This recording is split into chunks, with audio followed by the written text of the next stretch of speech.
विद्रोही कवी, साहित्यिक, पत्रकार दशरथ सुरडकर यांनी आपल्या विद्रोही साहित्यातून सरकारला दिला टोला। नमस्कार, मी जयश्री सोनवणे, ज्ञानपंख 24 न्यूजमध्ये आपलं सर्वांचं स्वागत आहे। संविधान विचार मंचावर छत्रपती संभाजीनगर औरंगाबाद येथे दिनांक 21, 22 व 23 फेब्रुवारी रोजी 19वे विद्रोही मराठी साहित्य संमेलन पार पडले। या संमेलनाला देशभरातून प्रख्यात विचारवंत, साहित्यिक, कवी मोठ्या प्रमाणात उपस्थित होते। एकीकडे दिल्ली येथे अखिल भारतीय मराठी साहित्य संमेलन नरेंद्र मोदी यांच्या उपस्थितीत पार पडले, तर दुसरीकडे छत्रपती संभाजीनगर औरंगाबाद येथे विद्रोही मराठी संमेलन पार पडले।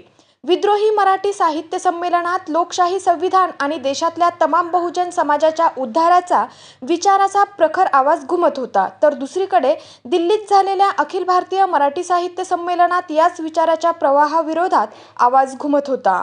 परंतु विद्रोही मराठी साहित्य संमेलनातून प्रखरपणे त्यावर प्रहार केला।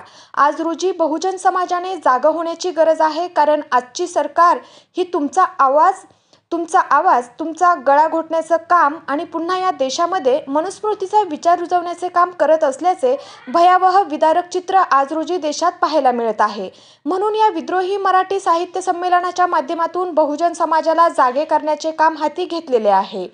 या मंचावर कवी दशरथ सुरडकर म्हणतात, मी एक ग्रामीण भागात जगणारा एक ग्रामीण आणि विद्रोही कवी, साहित्यिक, पत्रकार असून मला या विद्रोही मराठी साहित्य संमेलनाच्या विद्रोही विचारपीठावरून 25व्या सत्रात माझी एक विद्रोही कविता सादर करण्याचे भाग्य लाभले आणि हा माझी विद्रोही कविता करतानाचा हा अविस्मरणीय क्षण आहे।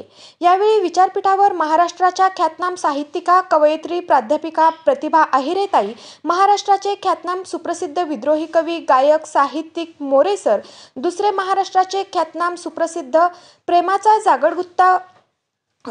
जागड गुत्ता ग या कवितेने प्रसिद्ध असलेले कवी नारायणपुरी सर, या विचारपीठावर उपस्थित गझलकार राजू आठवले सर, कवी सुरेश कायटे सर, महाराष्ट्रातून आलेले कवी मित्र, कवयित्री आदी उपस्थित होते। अशाच काही नवीन बातम्यांच्या अपडेटसाठी आपण पाहत राहा ज्ञानपंख 24 न्यूज।